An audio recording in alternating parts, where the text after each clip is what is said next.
Welcome back, everyone. If you've been critiquing Islam for more than, let's say 5 minutes, you've noticed a trend. First, a claim that shows the truth of Islam oozes out of the Muslim apologetic world. Second, the claim is closely scrutinized by Islamophobes and racists, because, obviously, who else would critique Islam? Third, Muslim apologists, beaten again by the age of the internet, which seems to continually take them by surprise, retreat, defeated.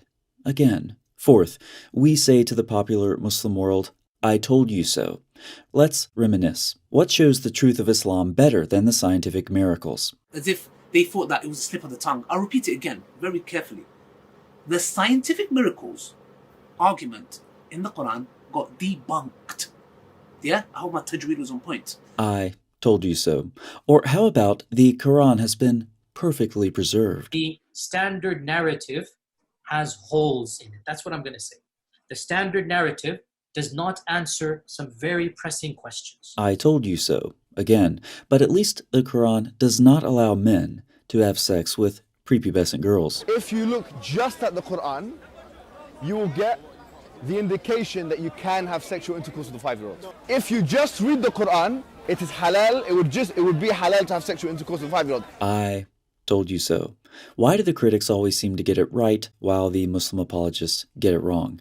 Current events with Hamas have raised questions about the teachings of Islam, and something that I focused on recently was female war captives. Many of you know that the Quran repeatedly affirms Muslim men can have sex with their female slaves. I therefore conclude, try to stay with me now, that the Quran repeatedly affirms Muslim men can have sex with their female slaves. Surah 4, forbidden to you are married women except what your right hands own. Surah 23, believing men are to guard their private parts except from their wives or what their right hands own. And of course, Muhammad had this privilege as well in Surah 33. And Surah 70 also permits men to have intercourse with the women that their right hands own. These women are the property of Muslim men to be used at will, and Muhammad's glorious example even shows that you can kill a woman's family, walk that woman off the battlefield, right past the corpses to the bed. A man who's in the mood for that sort of thing is sick, and Muslims who argue that women consented in these circumstances are perverse.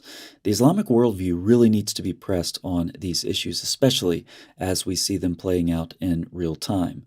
And when we do press these issues, there will be Muslim apologists who do what they do. In classical Islamic law, it was recognized that if a man owned a female slave, he had the automatic right to have intimacy with her. So this obviously is not going to be acceptable to people in modern times, not even to Muslims. And if a Muslim says, well, I'm just going to submit to the Islamic law, that's how it is, I just accept it, still there will be an internal turmoil and discomfort with that aspect of the classical Islamic tradition.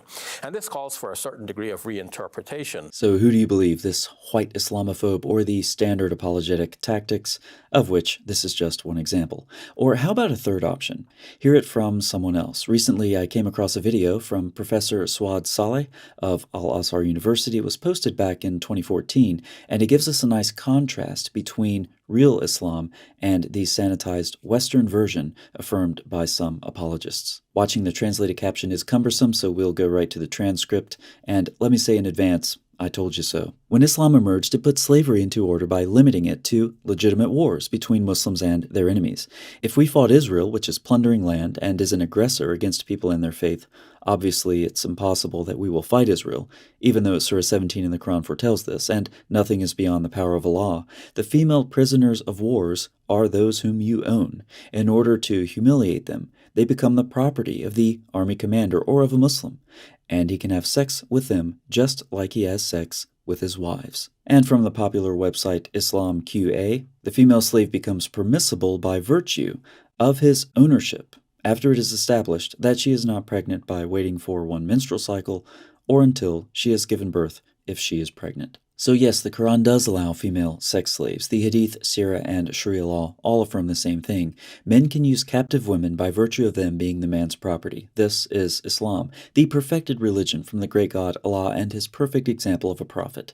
Fewer people are buying this narrative these days, and I believe that trend will continue as we see the oppressive, perverse Islamic worldview playing out on the world stage. It's truly a terribly sobering thing to see. Thanks so much for watching. I'll see you next time.